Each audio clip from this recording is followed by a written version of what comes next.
Est-ce qu'on a commencé là? Oui. Amen.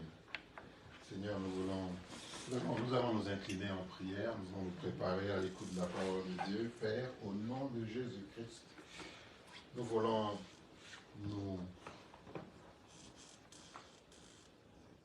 obéir à ta parole ce matin. Nous voulons, Seigneur, que tu nous parles, parce que notre âme est prête à l'écouter. Nous avons soif de ta parole ce matin. Il est vrai, Seigneur, que les circonstances de la vie ne sont pas toujours celles que nous imaginons et celles pour lesquelles nous nous attendons. Mais quand nous venons auprès de toi, Seigneur, nous voulons être dans la paix, dans la joie de t'écouter, nous parler au fond de nos cœurs. Elle le dit, je suis dans la joie lorsque l'on me dit d'aller dans la maison du Seigneur. Seigneur, malgré nos déceptions, malgré nos tristesses de la semaine ou des jours passés, malgré, ô Père, nos imperfections, nous voici dans ta présence, dans la joie de t'écouter. Parle donc, parce que nos cœurs sont prêts pour t'écouter. Merci pour les mots, merci pour les paroles que le Saint-Esprit va choisir ce matin. Amen. Afin de nous parler au nom de Jésus-Christ.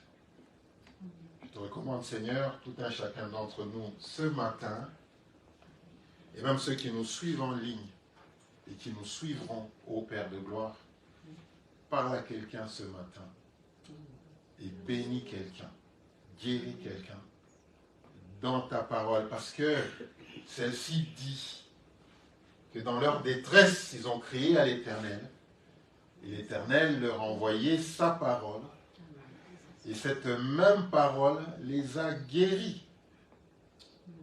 Toutes les maladies, physiques, psychologiques et même spirituelles.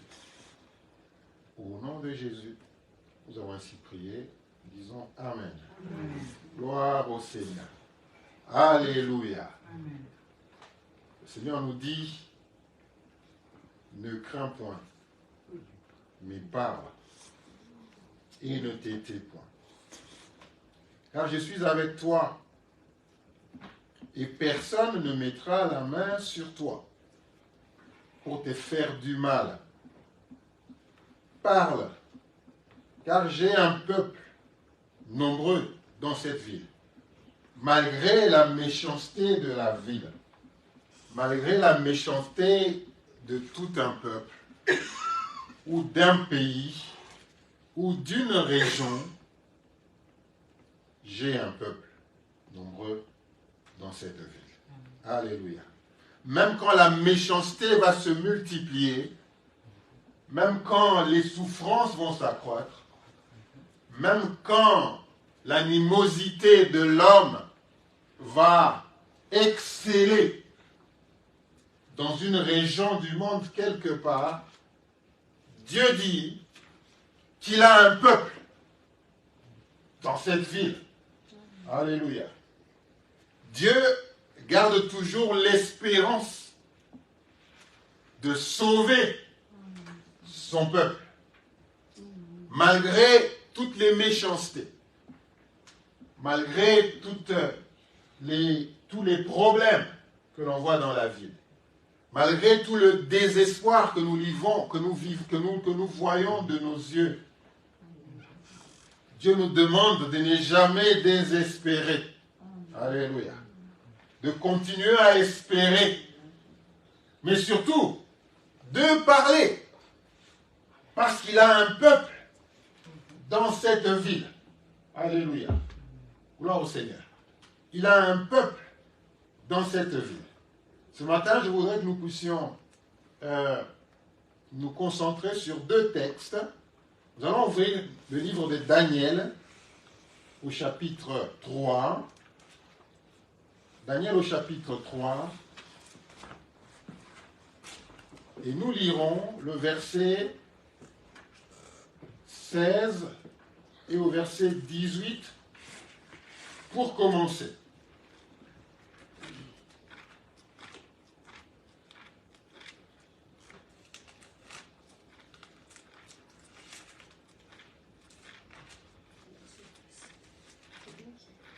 Daniel 3, 16 et 18.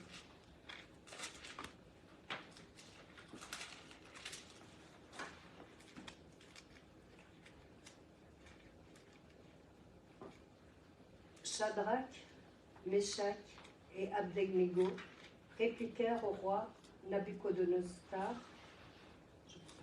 Nous n'avons pas besoin de te répondre là-dessus. Voici, notre Dieu que nous servons peut nous délivrer de la fournaise ardente, et il nous délivrera de ta main au roi. Sinon, sache, ô roi, que nous ne servirons pas tes dieux et que nous n'adorerons pas la statue d'or que tu as élevée. Amen. Nous connaissons bien l'histoire de ces trois amis qui n'ont pas hésité à dire au roi leur croyance. Qui n'ont pas hésité à dire au roi ce que Dieu demandait d'eux. Qui n'ont pas hésité de vivre leur foi dans une adversité inimaginable, dans un pays où Dieu n'était pas connu, dans un pays où l'idolâtrie régnait, dans un pays où tout était contre Dieu, où toute loi était telle qu'il n'y ait pas de la place du Dieu Tout-Puissant.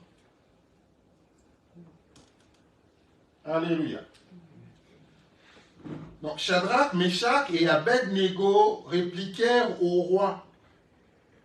Parce qu'effectivement, comme ne voulait pas de Dieu dans cette ville-là, ce pays-là, vous savez, il y a des maisons où on ne veut pas vous entendre parler de Dieu. Il y a des endroits où vous pouvez parler de tout, mais pas de Dieu. Il y a des endroits où parler de sa foi est interdit. Et on vous le fait savoir. Ici, vous pouvez parler d'autres choses, mais quand il s'agit de parler de Dieu, non. Et donc, ils sont retrouvés dans cette situation-là. Ces quatre se retrouvent déportés à Babylone. Ils se retrouvent là. Et nous savons quelle était l'adoration dans Babylone. Et donc, ils arrivent là. Ils ont gardé leur foi. Ils n'ont pas cédé. Ils ne se sont pas dit, ici, comme l'atmosphère et l'environnement est tel que Dieu n'a pas de place, vaut mieux vivre notre foi discrètement, que personne ne voit ce que nous faisons. Non. Ils se sont dit, nous allons vivre notre foi, quelles que soient les conséquences. Alléluia. Ils n'ont pas fui les conséquences. Ils savaient qu'il y aurait des conséquences. Mais ils se sont dit, quelles que soient les conséquences, nous voulons exprimer notre foi. Nous voulons exprimer qui nous sommes, des serviteurs de Dieu, et nous n'allons pas nous taire et faire semblant d'adorer quelque chose en ce que nous ne croyons pas. Plusieurs fois, on veut que nous puissions garder silence, on veut que nous ne puissions pas parler. Ils savent effectivement que non, ceux-là, ils croient en Dieu. Mais Nous ne voulons pas qu'il parle. De la même manière qu'on disait des disciples, non, non, vous ne parlez pas. On sait en qui vous croyez, mais on ne veut pas que vous puissiez en parler. Gardez ça pour vous. Très bien. Mais alors ne venez pas nous dire à nous d'adorer le veau d'or. Si, vous savez comment est-ce que l'ennemi agit? L'ennemi en fait veut nous pousser. L'ennemi veut interdire aux gens de pouvoir exprimer leur foi, mais quand même vous amène à considérer ce qu'eux ils font. À avoir une pensée pour ce qu'eux font. Ils disent, nous n'avons pas besoin de te répondre là-dessus. C'est-à-dire que des fois, nous n'avons même pas besoin de parler, nous avons juste besoin d'agir. Vous nous dites, vous nous interdisez à faire des choses, mais le lendemain matin, vous nous trouvez en train de les faire. Vous nous interdisez de parler, et bien le lendemain matin, vous nous trouvez en train de parler. Comme les disciples qui disaient, mais regardez par vous-même, devons-nous obéir à vous ou à Dieu? Comment ne pouvons-nous pas parler de ce que nous avons vu et entendu? C'est-à-dire que c'est plus fort que nous. C'est plus fort que nous devons en parler. Je disais l'autre fois à ce frère, je lui disais que l'homme parle de ce qui occupe son cœur. L'homme parle toujours de ce qui occupe son cœur. Plus. L'homme parle plus de ce qui agit dans son cœur. Et même tous ceux qui ont une passion pour les âmes, tous ceux qui ont un dévouement pour le salut, ils vont parler beaucoup plus. Ils vont agir beaucoup plus dans le fait de gagner les âmes, dans le fait de parler de Jésus-Christ. C'est ça qui bouillonne dans leur cœur. Et donc, si on n'y arrive pas assez souvent, c'est parce que le salut n'est pas ce qui bouillonne dans notre cœur. Si le salut était bouillonné dans notre cœur, à tel point que ça devenait la raison de notre vie, on parlerait beaucoup plus de Christ. On gagnerait beaucoup plus des âmes. On apporterait la parole de Dieu beaucoup plus, parce que c'est ça qui occupe nos cœurs. Comment ne pouvons-nous pas parler de ce que nous avons vu et entendu? Donc, on parle souvent de ce qui occupe notre cœur. Et si on n'arrive pas très souvent à aller gagner les âmes, c'est parce que le salut n'est pas le fardeau de notre cœur, n'est pas ce en quoi, n'est pas ce que qui occupe notre cœur.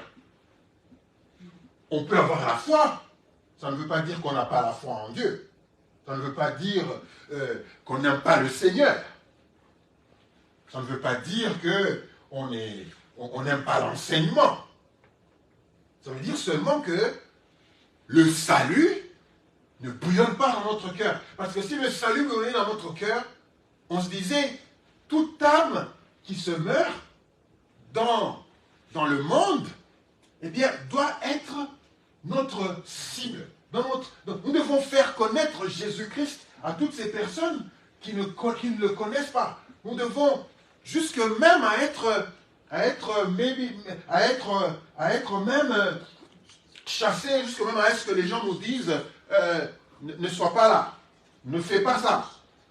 Mais si on n'est pas encore arrivé à ce niveau-là, où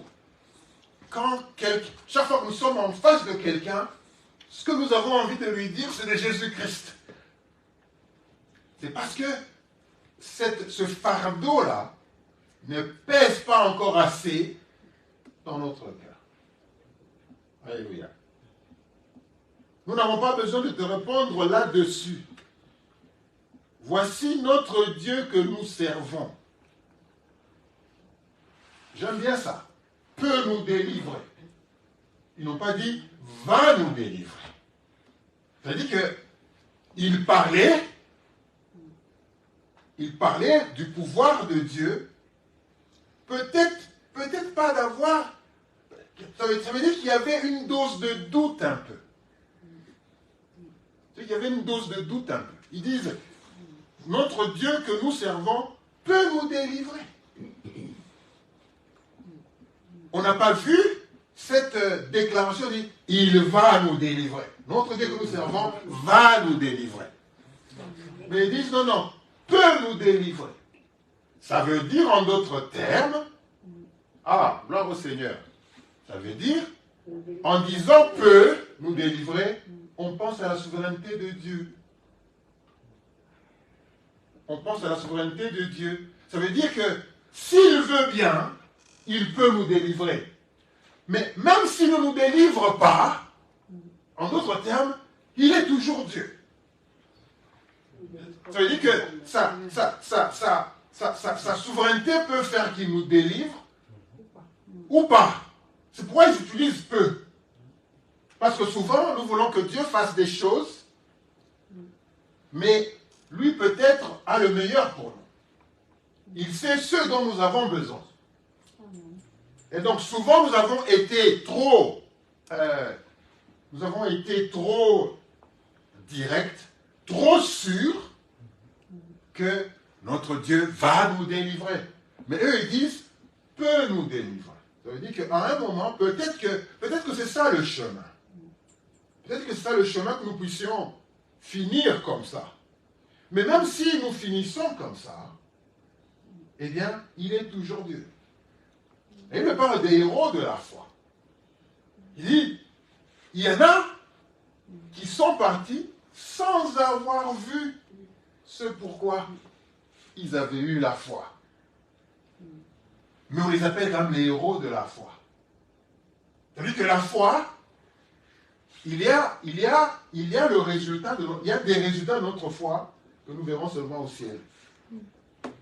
On va penser que non, ta foi va t'aider seulement ici sur la terre. Il y aura aussi des choses pour lesquelles nous aurons la foi, mais que nous ne verrons pas. Nous les verrons seulement de loin, dans le royaume de Dieu, que ça s'est accompli. Amen. Gloire au Seigneur. Donc ils disent, peut nous délivrer de la fournaise ardente. Et puis il dit, et il nous délivrera de ta main, ô roi. C'est-à-dire qu'on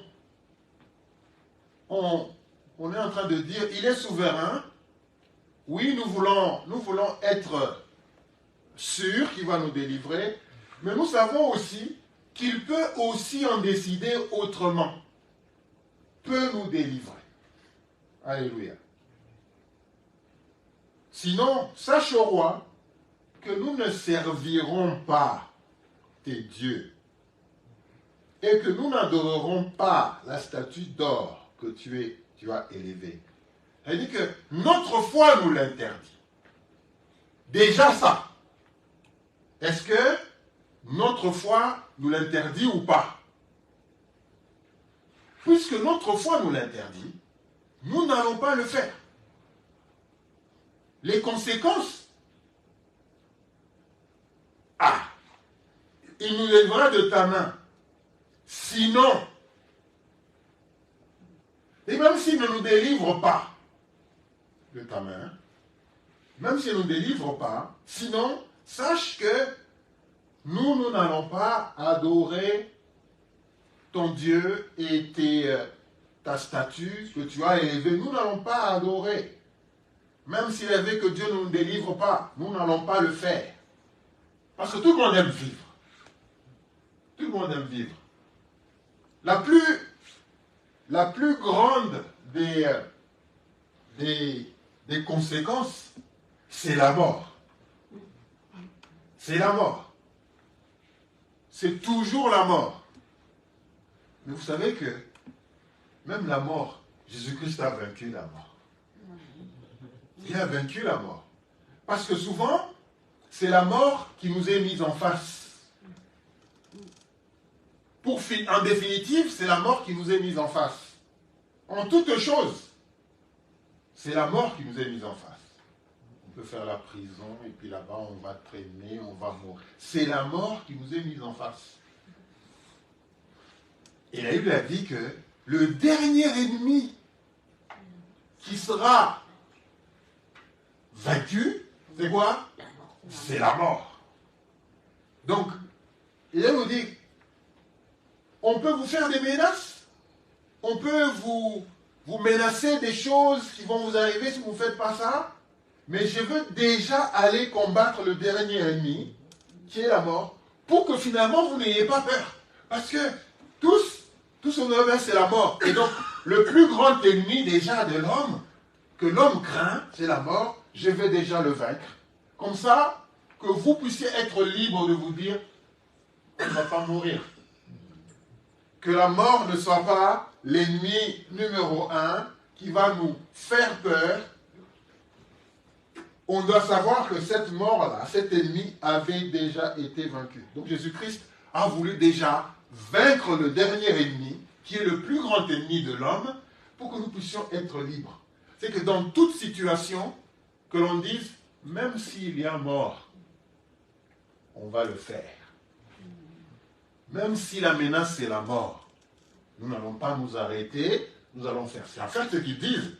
Sinon, sache, ô roi, que nous ne servirons pas tes dieux et que nous n'adorerons pas la statue d'or que tu as élevée.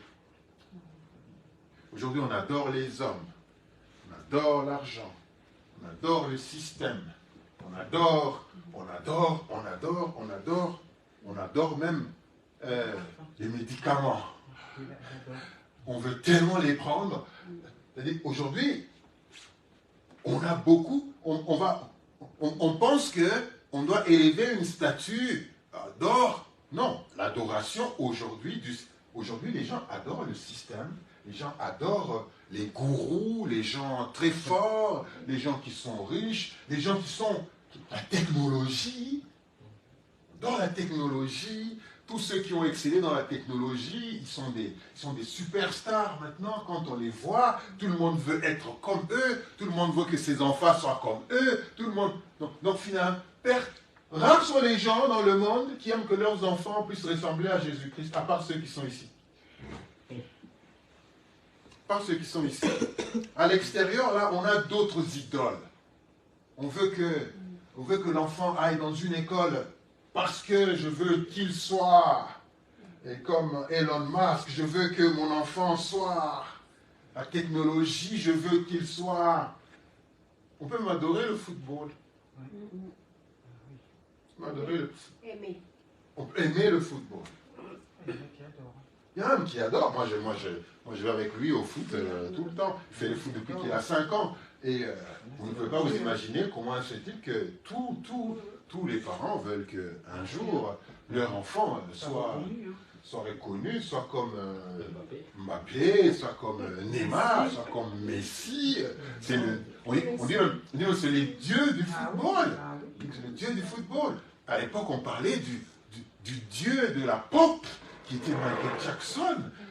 Et tout le monde a voulu, ainsi de suite. On voit des émissions comme, comment ça s'appelle, émission de musique, Star Academy, on voit The Voice, on veut sortir des pépites pour qu'ils soient les grands chanteurs de demain. Mais personne ne veut que son fils ressemble à Jésus-Christ. Il n'y a que nous. Il n'y a que nous qui avaient un souci pour que nos enfants puissent servir Dieu. Mais ces gens-là, quand ils nous écoutent, ils nous disent, c'est quoi ça? Ils veulent, ainsi de suite. Donc, des fois, on est pris aussi dans ces pièges-là. Des fois, on est pris aussi dans ces pièges-là. Donc, il y a d'autres formes d'adoration aujourd'hui que l'ennemi a réussi. Hein. L'ennemi a réussi. Il y a d'autres formes d'adoration aujourd'hui. L'ennemi a réussi. Aujourd'hui, on ne va pas nous imposer de construire, de bâtir une bâtisse pour que l'on puisse aller là-bas et dire oh non, c'est fini ça. C'est fini ça. Maintenant ça a changé. Ça a changé. On veut amener des enfants dans des mouvements, dans des confréries, et les enfants sont là. Hein. Après tout ça, donc ils sont mis dans la fournaise, qui a d'ailleurs été chauffée 7 fois plus, parce que comment est-ce qu'ils peuvent? Et ça, c'est les gens qui sont autour du roi qui doivent faire ça parce qu'ils ne veulent pas. On ne veut pas que l'on parle de Dieu. On ne veut pas que ces gens puissent apporter avec eux leur foi et que leur foi soit rendue publique. On est obligé, il faut les arrêter complètement. Mais le roi, il ne dort pas. 25. Le roi, il ne dort pas. Il ne dort pas parce que c'était un défi presque. Vous savez, juste notre manière de parler, poussée par le Saint-Esprit, on a peur de parler. On a peur de parler. Il y a beaucoup de choses qui ne se sont pas encore faites, qui ne sont pas accomplies, parce que nous ne parlons pas. Parce que nous ne parlons pas. Vous imaginez, est-ce que vous imaginez, à l'époque, Babylone était la première puissance, si vous voulez. C'était la première puissance à l'époque. Et voilà trois jeunes hommes, et même 4 plus Daniel, qui vont faire face au roi et lui dire, malgré sa toute puissance, le roi pouvait tout faire de ses enfants, de ses jeunes. Malgré sa toute puissance. Donc sa puissance, son autorité était en jeu. L'autorité du roi était en jeu. Le roi ne pouvait pas laisser passer ça. Le roi a édité une loi et vous voulez être contre cette loi-là. C'était la toute-puissance à cette époque-là. Et voilà comment des jeunes, avec leur foi, croire en Dieu, frères et sœurs, croire en Dieu vaut plus que tout. Alléluia. Croire en Dieu vaut plus que tout. Tout jeunes, ils font face à toute une autorité, à l'époque, la plus grande puissance, et lui dire, nous n'allons pas faire ça. On est désolé, nous n'allons pas faire ça. Parce que nous te disons déjà dans les yeux, nous te disons en te regardant dans les yeux, que notre Dieu peut nous délivrer si tu ne le sais pas. Et il nous délivrera. Sinon, s'il ne nous délivre pas, nous n'allons quand même pas adorer. Donc le roi va dormir, mais il ne dort pas. Et tôt le matin, le voyage qui vient pour regarder. Et au verset 25, eh bien, il dit, mais je vois. Mais ils étaient 3. N'avons-nous pas mis 3 dans la fournaise? Comment se fait-il que moi, il reprend et dit, eh bien, je vois 4 hommes sans lien qui marchent au milieu du feu et qui n'ont point de mal. Et la figure du 4e ressemble à celui d'un fils de Dieu. Comprenez bien ce message. Je vois 4 hommes sans lien qui marchent au milieu du feu. Combien de fois tu as marché au milieu du feu? Combien de fois tu as été... alors, on pense le feu comme... Combien de fois tu as été pressé de toutes parts? Combien de fois tu as été dans des circonstances très difficiles?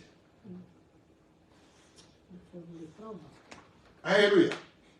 Combien de fois tu as eu des épreuves qui marchent au milieu du feu et qui n'ont point mal. Ils n'ont point mal. Malgré les épreuves, ils gardent leur tête haute. Malgré leurs épreuves, ils marchent et ils n'ont point mal. Amen.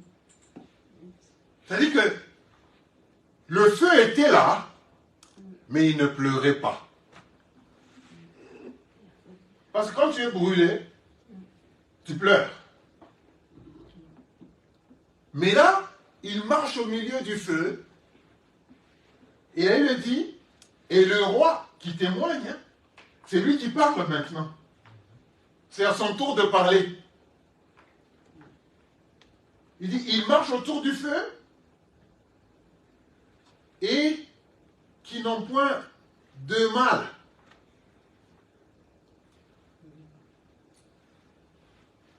Dieu nous a dit qu'on aura toujours des tribulations. Le malheur atteint souvent le juste. Mais le Seigneur l'en délivre toujours. Dans le feu, ils n'ont point mal. Dans les épreuves, ils ne perdent pas la tête. Commence par parler à gauche et à droite. Dans le feu, ils espèrent encore au Seigneur. Ils ont encore Jésus là. Dans le feu, ils avaient un quatrième homme avec eux. Dans les épreuves, tu n'es pas seul. Il ne faut pas penser que tu es seul. Il ne faut pas penser que dans les épreuves, Dieu t'abandonne. Je ne sais même pas si les trois avaient vu le quatrième homme. Je ne sais même pas s'ils l'avaient vu eux. Parce qu'il y a des choses que toi tu ne vois pas, mais que les gens du dehors voient. Dieu demande que tu aies juste la foi et que tu te dises, je ne suis pas seul. Je peux ne pas voir, mais je ne suis pas seul. Mais les gens de l'extérieur, lorsqu'ils te voient, ils disent, mais où vont-ils? Tu es seul, mais eux, ils voient plusieurs. Et les gens tout autour de toi. Ils disent, mais où vont-ils? Où est-ce qu'ils l'accompagnent? Ils l'accompagnent où ça, cet homme-là? Où vont-ils? Où vont-ils? Alléluia. Où vont-ils? Eux, ils voient plusieurs. Eux, ils voient plusieurs. Mais toi, tu penses que tu es seul. Eux, ils voient plusieurs. Mais toi, tu vois que tu es seul. Frère, tu peux aller voir? Non, non, toi, tu restes. Tu me laisses aller. Eux, ils voient que tu es seul. Plutôt, toi, tu vois que tu es seul. Mais eux, quand ils voient, ils te voient avec une escorte d'anges tout autour et qui te protègent. Mais toi, tu ne vois pas ça. Toi, tu ne vois pas ça. Il y a un quatrième homme. Je ne pense pas qu'eux avaient vu ce quatrième homme. Ça, c'est moi qui le dis. En plus, ensuite, le roi, dont Nabuchodonosor, s'approcha de l'entrée de la fournaise ardente. Et prenant la parole, il dit, Shadrach, Meshach et Abednego, serviteurs du Dieu suprême. Alléluia. Il n'avait pas cette confirmation avant. Parce que s'il l'avait, il n'avait pas cette révélation avant. Il n'allait pas les mettre dans la fournaise. Maintenant qu'il voit que il y a un quatrième homme, maintenant qu'il voit qu'ils sont dans le feu, ils marchent dans le feu, et ils n'ont pas mal, ils ne pleurent pas, et puis il voit un quatrième homme, pour cette fournaise qui a été chauffée 7 fois. Alléluia. Qui a été chauffée 7 fois.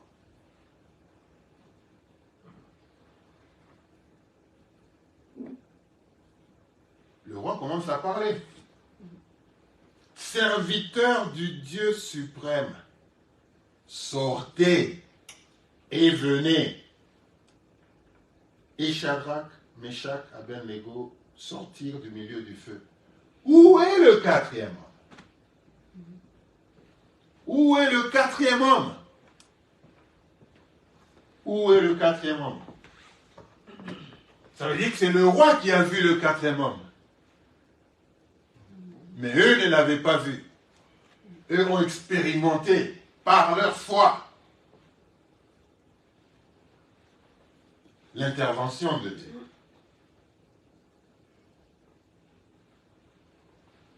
Donc ils sortirent du feu. Verset 28. Alors on les regarde, on contrôle les cheveux qui ne sont pas brûlés. On touche la chair. Mais c'est pas possible. Comment se fait-il que des gens peuvent être dans le feu et puis que même le feu ne puisse pas affecter quelque chose dans leur vie ou sur leur corps? Frères et sœurs, dans les épreuves, gardons confiance en Dieu. Dans les épreuves, gardons confiance en Dieu. Gardons la foi en Dieu. Alléluia. Gardons la foi en Dieu. Ça fait que Dieu intervienne et que le roi lui-même ait un témoignage. Alléluia. Donc, au verset 28, Nebuchadnezzar prit la parole et dit: béni soit le Dieu de Shadrach, béni soit le Dieu de Christo, béni soit le Dieu de Maria, de Jean, de Daniel, de Sabrina, de Corinne. Béni soit ce Dieu-là. Est-ce que les gens, frères et sœurs, peuvent dire ça? Quand nous avons été dans les épreuves, nous avons gardé la foi en Dieu et Dieu a agi et les gens ont compris que non, le vrai Dieu c'est le leur. Ce n'est pas cette idole de veau en or que je voulais élever.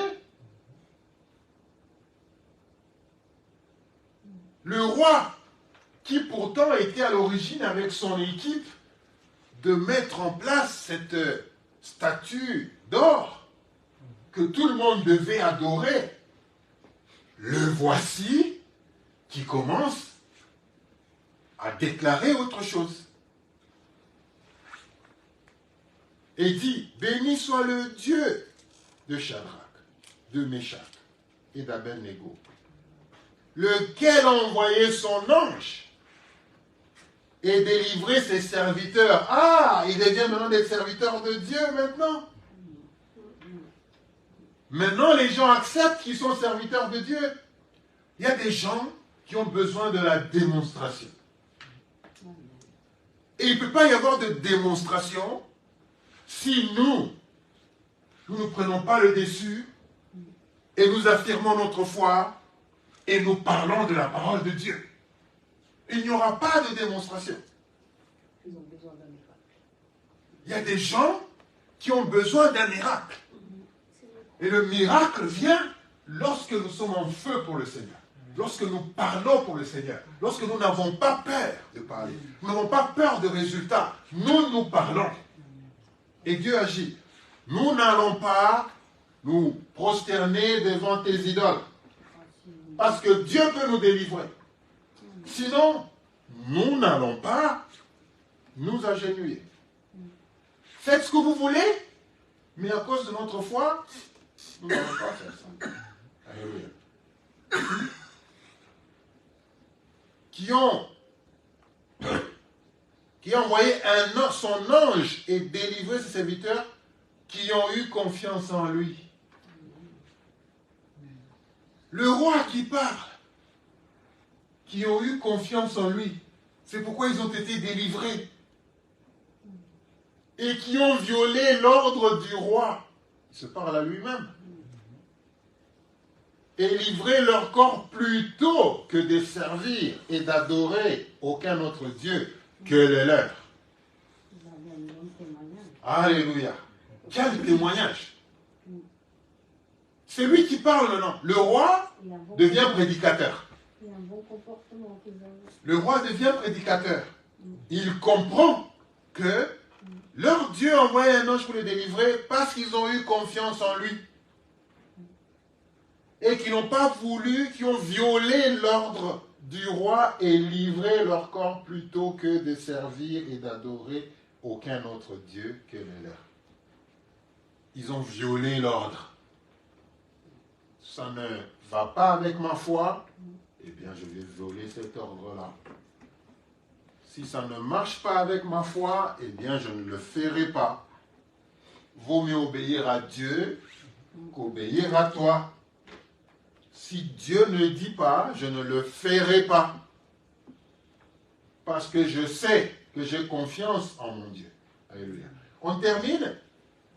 Je vais prendre un autre exemple d'un autre prophète, le prophète Ésaïe. Nous sommes dans Ésaïe 66. Pardon, 62. Ésaïe 62, 1 à 6. Nous allons terminer par là. Pour l'amour de Sion, je ne me tairai point. Pour l'amour de Jérusalem, je ne prendrai point de repos, jusqu'à ce que son salut paraisse comme l'aurore, et sa délivrance comme un flambeau qui s'allume. Alors les nations verront ton salut, et tous les rois ta gloire, et l'on t'appellera d'un nom nouveau que la bouche de l'Éternel déterminera. Tu seras une couronne éclatante dans la main de l'Éternel, un turban royal dans la main de ton Dieu. On ne te nommera plus délaissé, on ne nommera plus la terre désolation, mais on t'appellera mon plaisir en elle, et l'on rappellera ta terre épouse, et on appellera ta terre épouse, car l'Éternel met son plaisir en toi, et ta terre aura un époux. Amen, on peut s'arrêter là. Ésaïe a vécu il a connu à peu près 4 rois. Il a connu Ézéchias, et il est dit qu'il est mort scié en deux. Il est mort scié en deux. Et Dieu, pour qu'il n'ait pas mal, avait déjà retiré son âme avant que la scie ne soit appliquée sur lui. Parce que Dieu ne voulait pas que son serviteur puisse avoir mal. Et donc, on avait voulu le taire à tout prix. On ne voulait pas qu'il continue à parler de Jésus-Christ. Lorsque vous lisez le livre d'Ésaïe, il a annoncé la naissance de Jésus-Christ. Il est parmi les prophètes qui ont annoncé à l'avance comment le Christ allait naître. Il est celui qui a annoncé sa mort déjà, bien avant que cela n'arrive. Et donc à un moment, on avait cherché à le faire taire. C'est pourquoi là, il dit, pour l'amour de Sion, eh bien, je ne me tairai pas. Pour l'amour de Jérusalem, je ne prendrai point de repos, jusqu'à ce que son salut paraisse comme l'aurore et sa délivrance comme un flambeau qui s'allume. Il a fini scié en deux, parce qu'il avait refusé de se taire. Et Dieu, pour qu'il n'ait pas mal, avant que la scie ne soit appliquée, Dieu avait retiré son âme, pour qu'il n'ait pas mal. Donc, frères et sœurs, vous comprenez que pour que les choses se fassent, maintenant, vous imaginez qu'il n'ait pas parlé. Vous imaginez qu'il n'ait pas annoncé tout ce qu'il avait à annoncer. Vous imaginez qu'il n'ait pas dit tout ce qui devait se faire. Aujourd'hui, on aurait encore des doutes. On aurait encore des doutes de la prophétie de la naissance de Jésus-Christ. On aurait encore des doutes. On se dirait, non, c'est arrivé par hasard. il a fallu que ça soit annoncé pour que les gens le vivent, pour comprendre non. Dieu avait parlé au travers de ce serviteur-là. Maintenant, vous imaginez qui se soit tu. Et non, mais si je ne parle pas, que je me taise, comme ça, c'est bon. Comme j'ai peur que des choses puissent m'arriver, eh bien, je veux me taire. On n'aurait pas eu cette prophétie. Elle ne nous aurait pas encouragé cette prophétie. On n'aurait pas compris que ce livre, c'est le livre de la loi, c'est le livre de Dieu, c'est la parole de Dieu. On se dirait, mais ça n'a pas été annoncé, ça s'est accompli, mais c'est comme ça, c'est par hasard. Parce qu'il y a bien des choses aujourd'hui dont on dit, mais c'est arrivé comme ça, c'est par hasard. On va vouloir expliquer ça scientifiquement. On va dire, non, mais c'est comme ça, c'est comme ça, c'est comme ça. Il a fallu qu'il y ait une prophétie pour que l'on comprenne que Dieu avait déjà parlé. Et voilà que nous le voyons, lorsque Siméon voit Jésus-Christ, il dit, maintenant je peux m'en aller en paix, parce que ce qui avait été dit, la prophétie telle qu'elle avait été dite, aujourd'hui je suis témoin, je vois exactement que ce qui avait été dit par les prophètes, ça s'est accompli. Et donc, je bénis Dieu. Et donc, ma foi n'a pas été une foi vaine, ma foi n'a pas été une foi passagère. Il y a eu une prophétie, maintenant je suis témoin pour le voir, pour la voir cette prophétie. Donc Seigneur, maintenant je peux aller en paix. Maintenant imaginez-vous encore une fois qu'il n'ait pas dit ces choses, qu'ils se disent non, je préfère ne rien dire parce que voilà, non. Ils n'ont pas hésité. Pour l'amour de Sion, pour l'amour de Dieu, eh bien, je ne me tairai pas. Je manifeste mon amour en disant ce que j'ai dans le cœur. Pour l'amour de Sion, je ne me tairai point. Pour l'amour de Jérusalem, je ne prendrai point de repos. Jusqu'à ce que son salut paraisse comme l'aurore. Ça veut dire quoi? Je ne vais pas arrêter de parler de Jésus-Christ jusqu'à ce que les gens viennent au Seigneur, jusqu'à ce que le salut arrive. Je ne vais pas arrêter. Je parlerai, même si l'apparence montre, les évidences montrent que non, les gens n'en veulent pas. Mais je sais au moment que Dieu m'a déjà dit qu'il avait un peuple dans cette ville. Vous savez, même dans ta famille, là, Dieu a des gens. Dieu a des gens. Même s'ils font semblant aujourd'hui. Même si quand tu parles, ils n'ont pas l'air de te montrer qu'ils écoutent. Même si quand tu parles, tu as l'impression qu'ils ont les oreilles bouchées. Dieu a des gens. Dieu a déjà choisi. Il a déjà répertorié des gens. Peut-être que tu ne verras pas. Peut-être qu'un jour tu vas partir sans voir ça. Mais d'autres qui resteront seront témoins. Seront témoins. Et donc, ce que Dieu te dit de ta famille, dis-le. Ce que Dieu t'a révélé par rapport à ta famille, dis-le. Dis-le comme ça, nous sommes témoins. Comme ça, les autres sont témoins. Pour qu'un jour, lorsque tu n'es pas là, que l'on dise, elle avait dit. Il avait dit. Donc Dieu avait parlé. Maintenant, regardez. Regardez comment ils amènent les gens au Seigneur. Regardez comment ils... Moi, je dis non. Dieu avait parlé à cette personne-là. Nous, on était témoins pour entendre ça. Et aujourd'hui, on vit cela. Même si elle ne vit pas cela, mais on vit cela. Et on va glorifier Dieu qu'il ait parlé à une servante, à un serviteur, à propos des choses qui devaient venir. Alléluia. Donc, il n'a pas arrêté.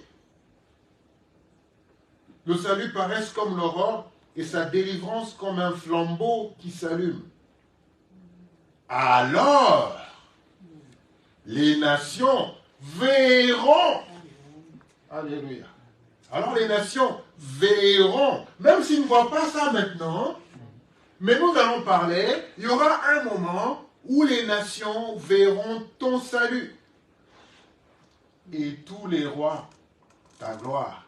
Ici, roi, c'est pas, il ne faut pas penser que c'est le roi.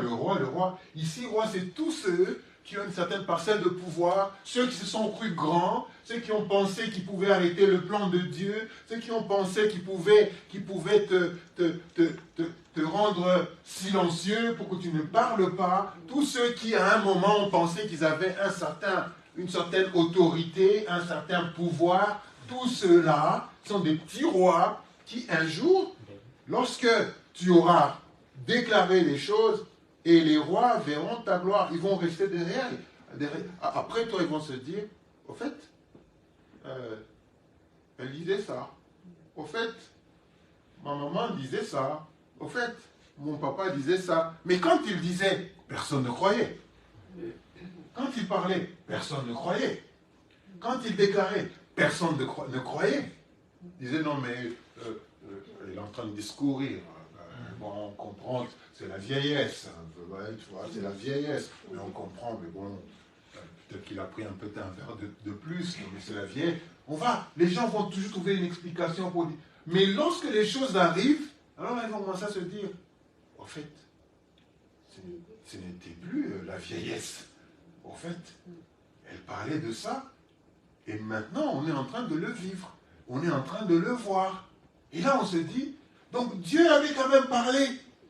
Et là, on va se dire, il y a un témoignage maintenant. C'est comme ça. Sinon, si les gens ne parlent pas, lorsque les choses arrivent, les gens pensent que c'est arrivé au hasard. Les gens pensent que non, mais c'est arrivé au hasard. Non, mais c'est par un coup de chance. C'est par un coup de chance.